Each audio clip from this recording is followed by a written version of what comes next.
But unlike Vulcan's attacks and those ghosts, the energy flow of the little beast was very pleasant and soft. It was a special light that left no one in the room indifferent. Suddenly, all the ghosts turned to the furry animal and began to marvel at its beauty and cuteness. Their eyes shone with a different light than before. The next thing they knew, they were all looking in his direction with joy, because they thought he was wagging his tail very nicely. The magic of the fox cub's enchantment had worked, for all the ghosts were lying on the ground, unable to stop marveling at such a pleasant creature beside them. To them, he was a very handsome, sweet, and friendly furry animal. Even Vulcan's demonic soldiers were mesmerized by this magic and could no longer fight the ghosts. Vulcan tried to reason with the tower warden, for Kin was also enchanted by the magical waves of this furry beast. And only Vulcan realized that it was more than just an enchantment. This magic was more powerful. The fox cub didn't just control everyone around him, he enslaved their souls. And all because this creature had divine blood in it. But suddenly, there was someone else. It was the most important and powerful spirit. Leaning over our hero, he declared in his demonic voice that the place was upside down and, in his opinion, a big mess. The Vulcan was seized with terror. He was well aware that this creature was very strong before it died, so it could cause a lot of trouble.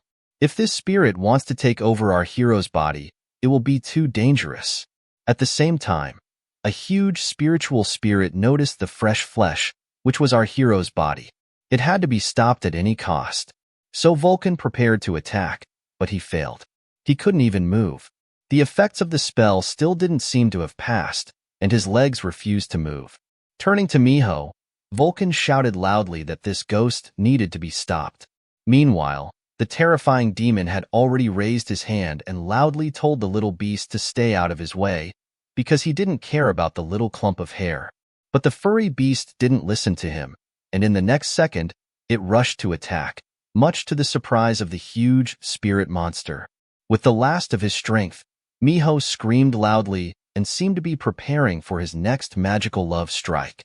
The spirit ghost was well aware that this creature possessed the aura of a spirit animal. But unfortunately, all the little furry beast could do was let out a small pink heart. Vulcan was well aware that his friend had run out of power, and that was his limit. Well, the spirit didn't want to wait any longer, so he swung his weapon and delivered a powerful blow. The fox cub squeezed his eyes shut in fear. It seemed to realize that it was now in great danger. But suddenly, a powerful energy shot out of his finger was able to destroy this spirit ghost's hand. It was our hero who, to Vulcan's delight, had already awakened and regained consciousness. He thanked Miho for her help and added that this ghost had come to an end. Now our hero was completely different. He was able to complete his magic ritual and gain new powers. Meanwhile, the ghost didn't understand how this had happened. He screamed loudly, as if in great pain, and looked at his severed arm. Our hero immediately added that he could use these evil spirits instead of bullets, and activated his magic.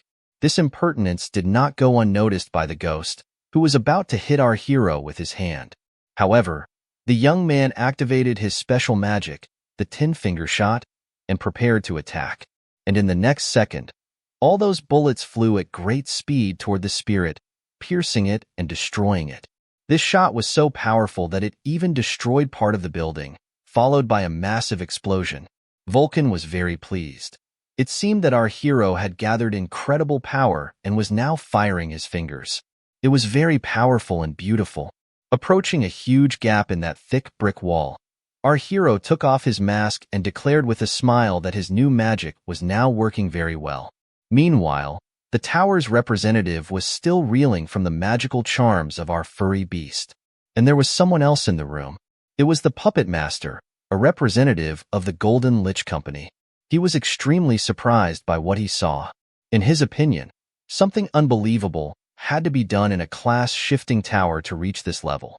Our hero had no time for explanations, so he asked why this manager had come here. The puppeteer replied that he wanted to give our young man something. A magical puppet appeared next to him, and the puppet master said with a smile that among all the items our hero had asked for, there was one more that he hadn't found originally.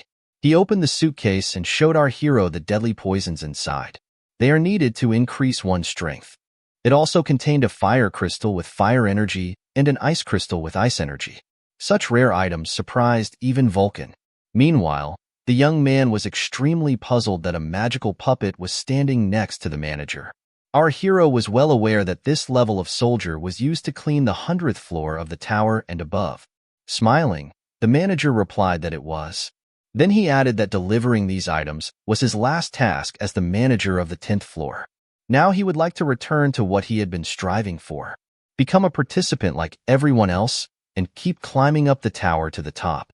But our hero did not understand his purpose. Why is he doing this? The manager looked at him and said in a stern voice that he just wanted to become stronger. Then he added that as a trader, his goal was to get to the top.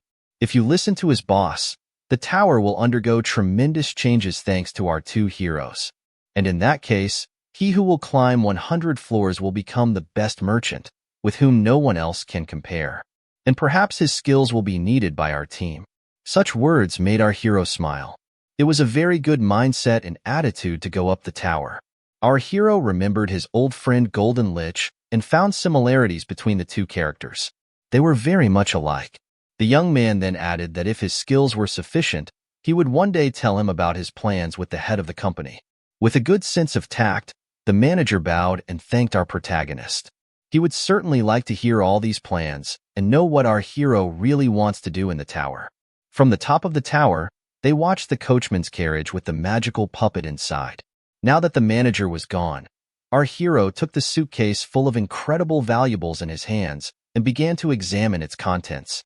The young man sat down on the floor and announced that he was going to fill his empty stomach. His words drew a sharp look of surprise from the Vulcan. Is he really going to eat it all? It seems that is exactly what our hero was going to do, and he has already picked up the first crystal. His appetite allows him to absorb the power of objects and make it his own. Is Vulcan not curious about what kind of power he will have after swallowing this ice crystal? With that, the young man opened his mouth wide and prepared to swallow the gem. At that moment, Ken came to his senses, opened his eyes and shouted loudly that it was very dangerous here. He still thought there was a battle with spiritual ghosts going on in this room. But Vulcan, standing beside him, just laughed, realizing that this young man had finally come to his senses. Sitting on the floor, the tower manager didn't understand where everyone had gone. He was curious to know where this particular fox was. The Vulcan replied that they were fine, he shouldn't worry. But he didn't believe his own words. Something hadn't just happened to the baby fox. The manager immediately asked him again what he really meant. Suddenly, someone's loud scream sounded very close by, and they turned their heads to look in the direction of the sound. It was our hero who had absorbed the fire crystal, and his power was so great that he was on his knees screaming loudly, either in pain or pleasure. The baby fox was so frightened that it covered its ears with its paws so as not to hear the terrible sound of our hero. The messages did not stop coming from the furry animal's mother, who was very worried about the safety of her child. She begged me not to show the whole horror to her cub. Meanwhile, the magic crystal had worked on our hero, and huge streams of mana and energy from the firestone spread out in great whirlwinds around the room. With his mouth wide open, the young man gulped air greedily, as if trying to cool himself down after swallowing a lump of coal. The system informed him that he was now gaining resistance to hallucinations. Such powerful things were very difficult to swallow, but next came the poisons, and our hero realized that he would have a hard time now as well. After a while, the ghost soldiers of our heroes never stopped bringing in the corpses of defeated orcs. There were so many of them that even our hero was surprised by their number. Vulcan noticed our hero's appetite for all those crystals, and while the young man was explaining to him that he was preparing for battle with the Star 9 unit behind his back, he kept noticing that he was gaining some resistances to poisons, to frostbite, to hallucinations.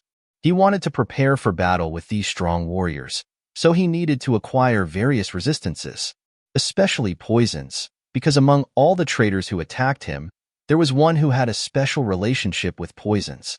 If our hero had guessed his tricks a little earlier, he would not have been driven to such a sorry state. When another ghost soldier appeared in front of Vulcan without any prey, he asked him if these were really all the orcs they could find. Turning to the small furry animal, our hero said it was time for a snack. Our hero stepped back and discussed how to feed the cub. But suddenly, the mouth of this furry creature opened wide.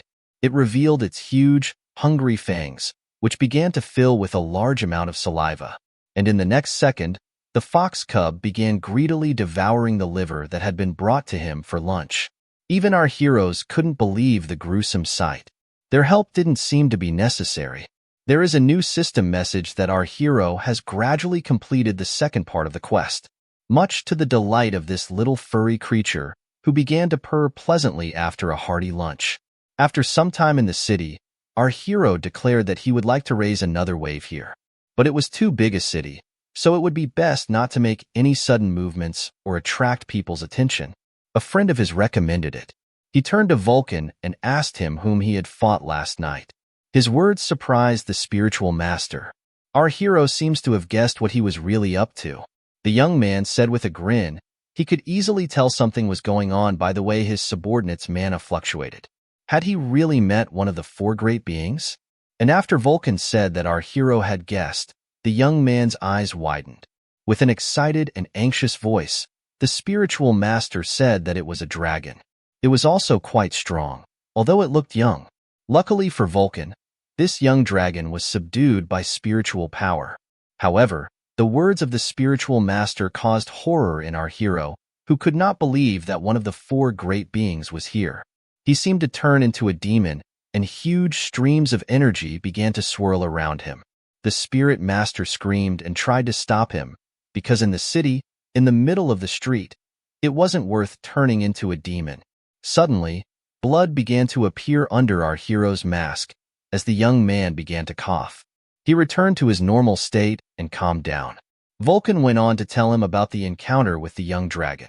He convinced our hero that there was no great danger, that it was just a dragon. After that, he told his master in detail how things really were. All the while, as they stood in the center of the large square, people continued to swirl around them, paying no attention to their presence. Such information caused great confusion to our hero, who seemed to have never heard the name Hendrik the Dragon Slayer before. But he immediately remembered this warrior and exclaimed loudly that it was unthinkable. Could someone also use reincarnation and separate their soul from their flesh to enter a young body? Vulcan immediately confirmed this information, as he also refused to believe at first, but then he saw everything with his own eyes.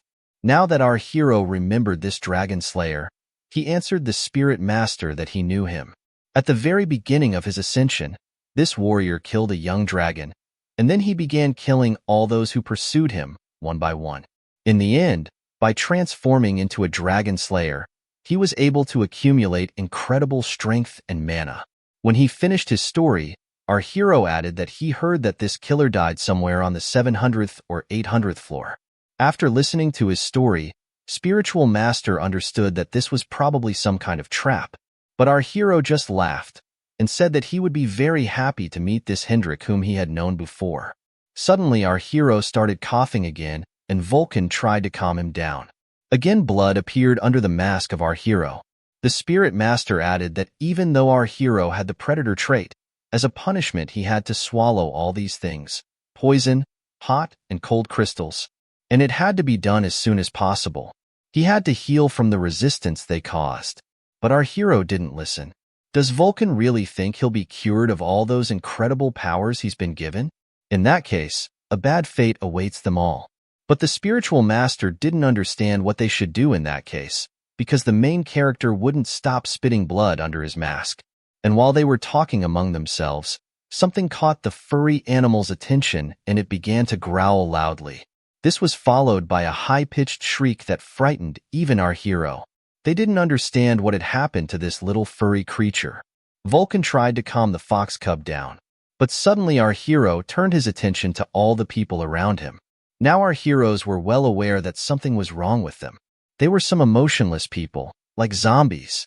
They didn't react to the roar of the little furry creature as if they hadn't heard anything. Our heroes didn't realize what was going on, but these people just walked on, not looking in their direction. But in the next second, a magical ring of energy appeared behind their backs and caught their attention. They turned toward the light and saw a girl walking toward them in front of them. She said that she was happy to meet them. An aura of divine rays swirled above her head, and she greeted our hero, calling him Ghost Mask. It was Elijah. Her appearance took the young man by surprise. However, our hero had a negative attitude towards such an acquaintance, so he drew a huge sword from his cloak and prepared to attack. But as soon as he did so, the girl's hand grabbed his hilt and stopped the movement of the weapon. She moved as close to him as she could and said with a smile that she shouldn't have done that, or he would regret attacking her. Our hero froze, his eyes wide with terror. She was very fast. He didn't even notice when she managed to stop his abrupt hand movement. With a smile, the girl repeated that she was happy to meet our hero and greeted Ghost Mask. She held onto the hilt of the sword with ease while our hero couldn't move and realized that she was very strong. Suddenly, she touched his face with her hand and said that his mouth was damaged. And she also noticed that his esophagus, stomach, and some other internal organs were damaged. They've been hit hard. Her behavior discouraged our hero. He had no idea what she was doing. The magical aura ring above the girl's head activated, and a bright glow began to envelop everything around her. She began to radiate divine energy through her hands, and this action took our hero by surprise. A moment later, the girl jumped aside while Vulcan and our hero didn't realize what had happened. However, just a second later, the protagonist felt that his body had completely healed and he had regained all his strength. Looking at the girl, he realized that she had manifested her divine power to heal him. The guest then declared that he was now healthy, and she demonstrated this to make him realize that she had no hostile intentions. She introduced herself, and her name was Uriel. She was an Elijah of the Mweik tribe. After a while, late at night in this city, people came to their senses and none of them realized what they were doing or how much time had passed. They found themselves in a new place and didn't know how they got there. Even the maids in the hotel who were doing the cleaning found themselves in a new place. Listening to their conversations, our hero understood very well that these were tricks of their new acquaintance. He turned to question her to learn more about the purpose of her visit. With a smile, the girl replied that she was doing a little memory work on the people of this town, all to protect them, because she couldn't spread rumors about them. No one can know that there are aliens gathered on the 10th floor. Our hero thought that she was acting rather decisively, but not recklessly. That was a good sign. He praised her, noting that she had a knack for playing on people's memories. It was really great. She might even have used her skills on our hero. And he's already forgotten everything? However, the beauty replied that our hero should not worry. After all, her magic charms would not work on such warriors with strong minds. Then she turned her attention to the cute creature at her feet, and also to our hero's friend, a ghost who hadn't stopped studying her all this time. The girl could feel and see this spiritual master perfectly. That is, she had certain abilities. Her sudden appearance obviously annoyed Vulcan. Our hero was also curious to know why she had come here. Suddenly, she began to recite words from an ancient prophecy, that there would be a man who would try to hide his own ugliness under a mask, and he's planning an incredible coup. However, he and his helpers were very weak. Therefore, it is her destiny to help them succeed in their endeavor. That's why she came here. There were certain predictions, and this is the task her tribe has entrusted to her. Her words took our hero by surprise. Were these really the predictions of a god? In a low voice, the girl replied that it was something similar to what he was talking about. The young man knew exactly who she was talking about. I think it was him. He was interested in the tribe the girl had mentioned. It was the first time he had heard such a name. Suddenly, this guest threw off the cloak she had come in, and in the next instant, our hero's eyes opened wide. For this beautiful beauty had small wings on her body, but someone had cut them off before. With a sad voice, the girl said that now the aliens were beginning to go mad. They were blinded by greed, so they overstepped their bounds. They began to blame anyone who went against their will. Then they punished such tribesmen by cutting off their wings. They also expelled her from her tribe, so she was sent into exile and had her wings, which were the symbol of her race, cut off. This action showed her that she was no longer an Elijah. The Mweik tribe was a collection of aliens like herself. At this point, her voice became more stern, and she stood confidently on her feet. She continued her story, explaining that she had been banished from an alien city called Utopia, and according to the prophecy, she knew that our hero would face 4 great beings. So she and all the others were ready to help him. Our hero paused for a while and, closing his eyes, began to communicate mentally with the spiritual master. They didn't know what to do. Vulcan advised our hero that it was absolutely necessary to agree because it was not like lying. Our hero then turned to the girl and asked her what kind of help she really wanted to offer him. Lowering her head and closing her eyes, the young beauty replied in a quiet voice that unfortunately she had nothing to offer our hero. Such words caused a new wave of surprise in our leader's eyes. The girl added that the power of her tribe was great. However, the city that had banished them kept a close eye on everyone they sent into exile, and they interfered in all their affairs. If she tries to help him, the enmity of her tribe will be transferred to our hero as well. Listening to her story, our hero thought about what he should do now. It was a shame to give up an entire alien army, but if he could get her help, it was too risky a decision. Nevertheless, he asked the girl what would happen if he accepted her offer. Would it be a dangerous situation, or not so dangerous? With a stern voice, the girl replied that she would gladly help him in any dangerous situation our hero might find himself in. The young man cheered the proposal and agreed to make an alliance with her. Suddenly, the girl made a deep bow and thanked the ghostly mask for agreeing to accept her offer of help. Our hero noted to himself that he had not even told her his name, although the girl knew it perfectly well. It seemed that her words were indeed true. Suddenly, he asked his new friend to close his god and demon eyes for a while. Such a request surprised her a bit, but she agreed. However, she would only be able to do so for a short time. Then she reached out her hand to the small feather on her back, and with a light exhalation, she activated the divine power. It began to fill the space around our heroes. It was similar to the technique Golden Lich had used earlier. Now that the screen was working, our hero realized that no one could definitely hear him. The girl added that our hero could even curse at them. That won't be a problem. Taking off his mask, our hero suddenly began to shout loudly and curse at the evil lord, calling him bad words. Such harsh words and curses took this young beauty by surprise.